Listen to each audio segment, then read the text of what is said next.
Hello, everyone. Mr. K here again, talking about tires today. So it's just going to be one presentation on tires for now, at least. We could probably do quite a few more. I just want to give you the basics on how to pass the ASE test and just what you'd be expected to know if you got a job at a tire shop. All right. So first thing, probably the most basic part of tires is sizing, tire sizing. Okay, I'm sure you've seen these numbers before.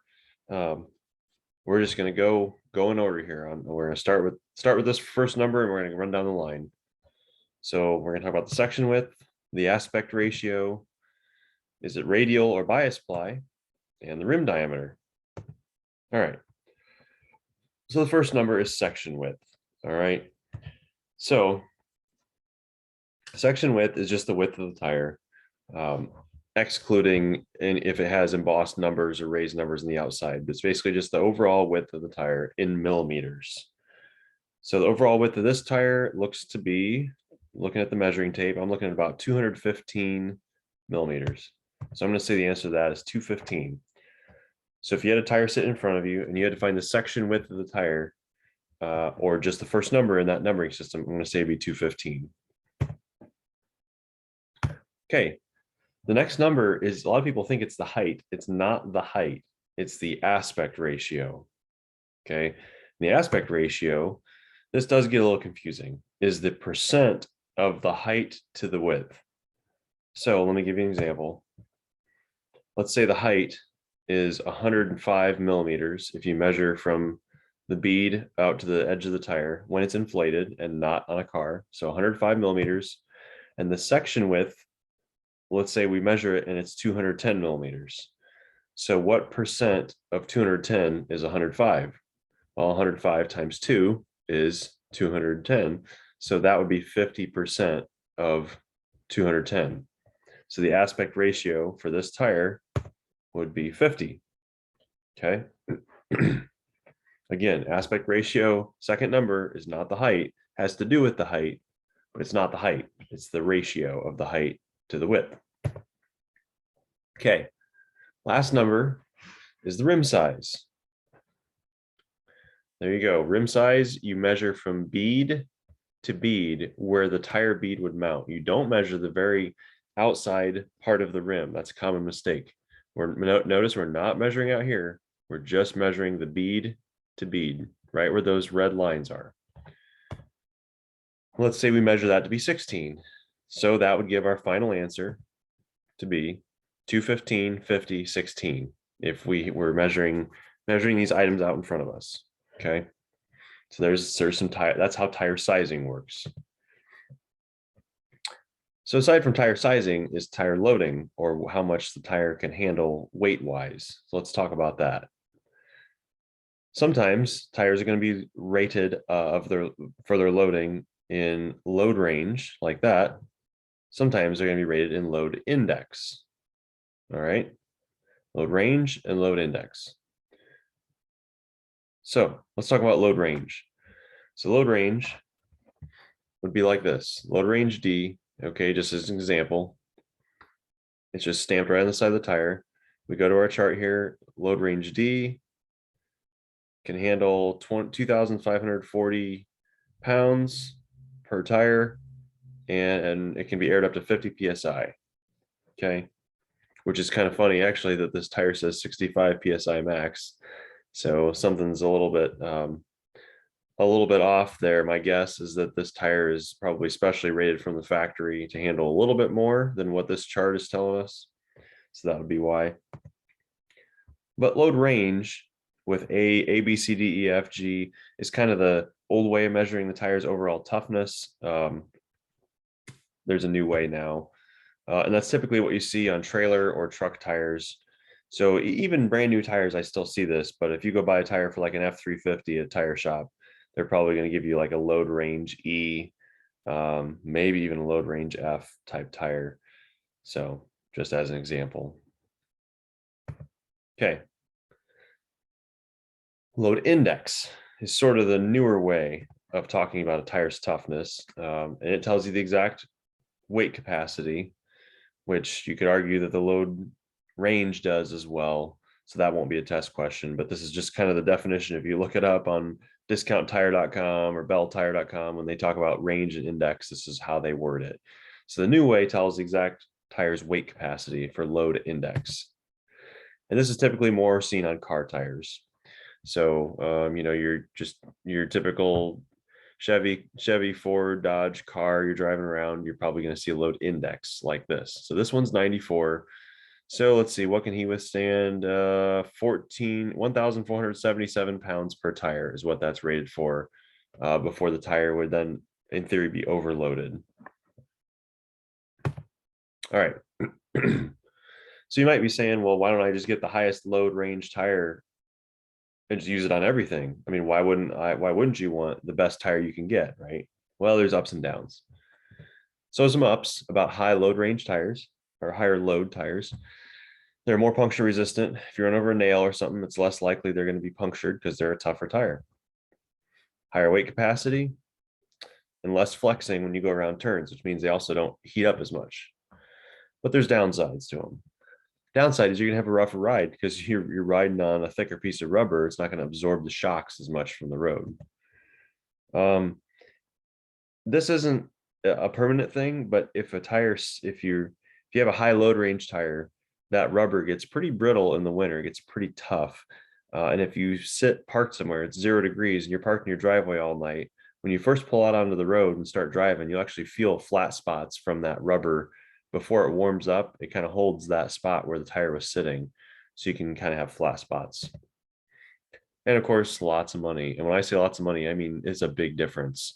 When I went to buy tires for a trailer at one point in time, this was just a few years ago, they had offered me 2 different options at the tire shop. And the only difference between them was the load range. And I should have put some in this presentation just to show you, but I was kind of hovering between a load range D and a load range E tire. And the load range D was under $100, and the load range the next load range up was over 200. So it was well over $100 difference. It was more than double just to jump that load range. So that's not super uncommon. It can be a pretty big deal to get high load tires. All right, lower load tires. You're going to find them on cars, especially smaller cars, right? So good thing about them, you're going to get a softer ride. They're cheaper and they're easy to mount on the rim if you're the guy doing the tire work or the girl doing the tire work. They're pretty pliable, pretty easy to work with. Okay. The bad thing about low load tires, they're less puncture resistant. They're not as tough. If you hit something, it's likely to go through them. And they flex and they heat up more under load. So if you've got this little Cavalier and you fill it up with groceries at Sam's Club or something, driving on your way home, your tires are going to heat up a little more. They're not made for a lot of load. And if you really overload them, this will happen with any tire, but if you really overload them, they can explode. By the way, interesting fact, I'm going to back up to this chart for a second. At one point in time, I got some data from a Goodyear rep who actually worked for Goodyear. And he said when they test these tires at the factory, they do 2.5 times the load rating. Their tires are tested to 2.5 times what they say they can do. So if it's a load rating 81, a load index 81 tire that's rated for about 1,000 pounds, that means at the factory they test it for 2,500 pounds. So just an interesting bit of information there. I thought that was kind of neat. Okay. Tire load ranges. So for the test, all I really want you to know is that the later in the alphabet means a stronger tire. So load range E tire is tougher than load range A. That's all I want you to know for those. And for load index, I want you to know that a higher load index number is a stronger tire.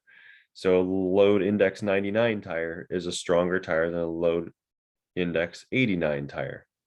Okay, that's it. All right. Let's talk about tire DOT codes now. Okay, we've done the sizing, we've done the loading. Let's talk about DOT codes. I'm sure you've looked at these and wondered what all this means, what the purpose of it is. So let's go through it. All right. DOT just means it's a Department of Transportation approved tire. It can be used on the road. Plant code. Okay, the first two of these are where it was made. The next two have to do with tire sizing. Then some things about brand, characteristics of that tire. But all this stuff can change depending on the manufacturer of the tire. So ASE doesn't really test you over that. As far as I know, the only thing I've ever seen is they want to know these last four. They talk a lot about the last four. Okay, so go ahead and pause my video at this point in time and watch this video. Okay, you should have just watched that video and they talked to you about how this matters a lot in terms of tire safety. All right, so let's practice. When were all these tires made? Okay, we're just looking at the DOT codes. You should have come up with December of 2007 for that one, which actually, yes, because it was in week 51. Remember, there's 52 weeks in a year, so it had to be in December and 07. Okay. How about this guy? How about February, right? Because it's in the 8th week of 2019. This one you should have come up with October. So, right, it's week. Actually, I did that wrong. I apologize. I did that wrong. That would be March of 01, not October, March of 01, because that's week 10, not month 10. See, it's confusing. It's tough stuff. Okay, so how old is too old? Generally speaking, Department of Transportation is going to say at 10 years, that's it. Take the tires off and throw them away. All right. Some manufacturers are going to say 6 years old. Depends on how they're stored, how you drive, that type of thing. But I have seen tire shops. In fact, the big tire shop, big name tire shop, actually, it's a nationwide, it's called Best One, where I used to buy a lot of my tires. They wouldn't put on a tire if it was more than 5 years old. So if it was more than 5 years old, they just wouldn't sell it. They just throw it away. Okay. So that's kind of your general rule, but 10 years, absolute max. Now, I'm not saying I haven't run tires that are 20 or 30 years old before in my vehicles, as long as they don't show cracks, because they're probably stored indoors out of sunlight. But 10 years per DOT is it. Supposed to be it. Okay, let's talk about speed ratings. Speed ratings are on the tires, and they're at the very end of this sizing system. And that letter just means how fast that tire is rated for.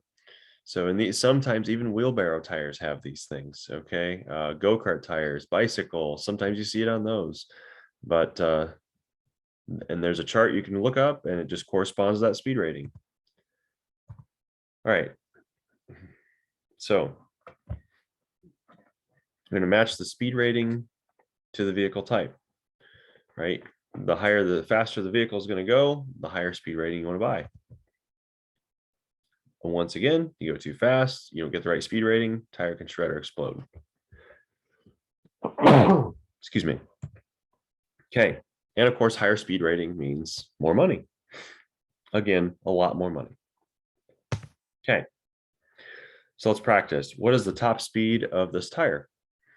Speed rating's right there, right? 90, let's see. I'm sorry, not 95. That's the load index. Speed rating's right there. W. Top speed is 168 miles per hour, right? How about this one? Remember, there's your load index and there's your speed rating. It's an S. So you're looking at 112 miles per hour. Okay. So there's speed rating. At this point in time, go ahead and complete your assignment on tires. Have a good day.